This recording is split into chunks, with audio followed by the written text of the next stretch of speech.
बस थोड़ी देर बाद ये साल खत्म हो जाएगा और तमाम उम्मीदों को संजोए हुए नए साल का आगाज हो जाएगा। सबसे बड़ी उम्मीद यह है कि नया साल कोरोना वायरस के खात्मे का साल साबित होगा। लेकिन विडंबना देखिए कि एक ओर लोग नए साल में कोरोना वायरस के अंत की दुआ मांग रहे हैं, तो दूसरी ओर नए साल के जश्न में संक्रमण से बचने के लिए तमाम नियम कायदे की धज्जियां उड़ाई जा रही हैं।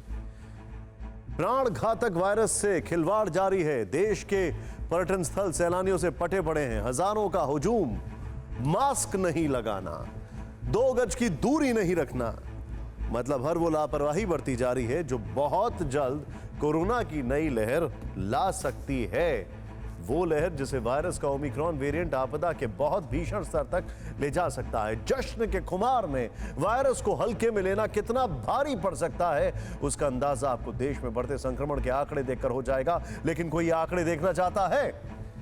ये आंकड़े बीते 5 दिन के हैं। जरा ध्यान से देखें किस तरह जश्न का खुमार देश पर भारी पड़ रहा है, क्योंकि ये आंकड़े क्रिसमस के बाद के हैं। इससे साफ हो जाता है कि क्रिसमस सेलिब्रेशन और न्यू ईयर के वेलकम की तैयारियों के साइड इफेक्ट से सिर्फ 5 दिन में डेली न्यू केस के आंकड़े 156% से ज्यादा की बढ़ोतरी हो चुकी है। इनमें ओमिक्रॉन की सुनामी का खतरा तो उस भीड़ से भी ज्यादा जो बाजारों और रोड पर दिखाई दे रही है। दिल्ली में कोरोना बेकाबू हो रहा है। कल 1000 से ज्यादा केस सामने आए थे, लेकिन इस सब के बीच जो पाबंदियां लगी हैं वो भी कम परेशानी वाली नहीं है। लोग ऑफिस के लिए निकलते हैं, लेकिन बस और मेट्रो में सवार होना एक बड़ी चुनौती बन गया है। इसीलिए लोगों का कहना है कि दिल्ली सरकार ने बिना तैयारी, बिना प्लानिंग के पाबंदी लगाई।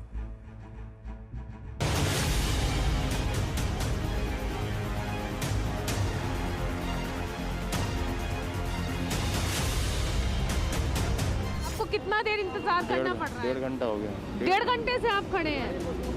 तड़के चढ़ जाते हैं। अब इससे मैं तो यही कहना चाहूँगा कि ये जो भीड़ है इतनी, इससे या तो लॉकडाउन लगा दे या फिर कोरोना इससे भी तो फैल रहा है ना। फायदा क्या, देखो अभी यहाँ कोरोना नहीं फैल रहा, इतनी लंबी लाइन लगी हुई है, तो फिर पूरा कंट्रोल किया जाए आगे भी। ये लेन लग रही है, कोरोना ने फैल लिया ये, समझे, और वहाँ कोरोना हो रही है अंदर जाकर। 1 घंटे से यहाँ तक लंबा रहा है मेरा, बोलो। जब सिस्टम अपनी गलतियों से सबक नहीं लेता, बिना रिसर्च किए जल्दबाजी में फैसले थोप देता है, आधे अधूरे नियम जनता के मत्थे मर देता है, तो फिर इस तरह के रिएक्शन, इस तरह का गुस्सा देखने को मिलता है। दिल्ली में कोरोना करीब 2 साल से है। हर साल पाबंदी लगती है, लोगों को परेशानी होती है, लेकिन सरकार के कान पर जू नहीं रेंगती। फिर उसी ढर्रे पर चली जाती है। बाबू फाइल पर साइन करता है और फिर खाना पूर्ति के लिए आदेश पारित हो जाते हैं। जनता की फिक्र किसी को नहीं। इसलिए दिल्ली के लोग कहने लगे हैं, अगर सरकार से हालात संभल नहीं पाते, बंदिशों के बीच दिल्ली को चलाना नहीं आता, तो फिर इससे अच्छा तो हमें घर पर ही बैठा दो। जैसी बस आई, लोग बस की तरफ जा रहे हैं, लेकिन वही है कि क्षमता सिर्फ 50% क्षमता को और कम कर दिया गया। जो भीड़ है इतनी, इससे या तो लॉकडाउन लगा दे या फिर कोरोना इससे भी तो फैल रहा है ना। बाहर ये मैं देख रहा हूँ 2-3 दिन से मेट्रो के बाहर बहुत लाइन लग रही है। ऑफिस जाने में जो लोग हैं कह रहे हैं बहुत दिक्कत होती है, टाइम से नहीं, टू मच, बहुत ज्यादा सफर करना पड़ रहा बहुत है। ज्यादा। क्या कहेंगे, सरकार से नियम बना दिए गए हैं? सरकार के पास कोई नियम नहीं है, कुछ है ही नहीं इनके पास। देखिए, आधे घंटा हो गया मेरे को यहाँ खड़े हुए। मेरे को जाना है ITO। कल भी यही हुआ था, कल भी 1 घंटे से हम लोग यहीं खड़े रहते।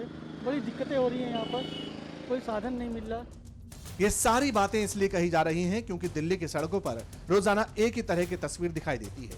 बस स्टॉप पर घंटों इंतजार करते लोगों की लाइन है, तो दूसरी तरफ मेट्रो स्टेशन के बाहर इंतजार करते लोगों का जमावड़ा। दफ्तर जाने की जद्दोजहद तो पहले भी थी, लेकिन ओमिक्रॉन को देखते हुए जो नई पाबंदी लगाई है, उससे सफर दूभर हो गया है। सबसे पहले मेट्रो की नई गाइडलाइन समझ लीजिए। कल तक दिल्ली मेट्रो में 50% कैपेसिटी के साथ बैठने की इजाजत थी, लेकिन अब नए निर्देश आ गए हैं। अब 8 कोच वाली मेट्रो में सिर्फ 200 यात्री बैठ सकेंगे, यानी हर कोच में सिर्फ 25 यात्री सफर कर सकेंगे। इसका मतलब यह है कि 50% की जगह सिर्फ 10% क्षमता के साथ यात्री सफर कर पाएंगे।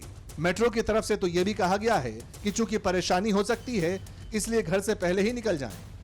कोरोना धर्म नहीं देखता, जात नहीं देखता, अमीर गरीब ऊंच नीच नहीं देखता। कोरोना सिर्फ मौका देखता है, लेकिन आप उसे मौका मत दीजिए। बस इतना कीजिए, जब कभी दफ्तर से, बाजार से घर लौटिए, तो इतना ख्याल जरूर रखिए, कहीं आपके साथ कोरोना आपके घर तो नहीं जा रहा।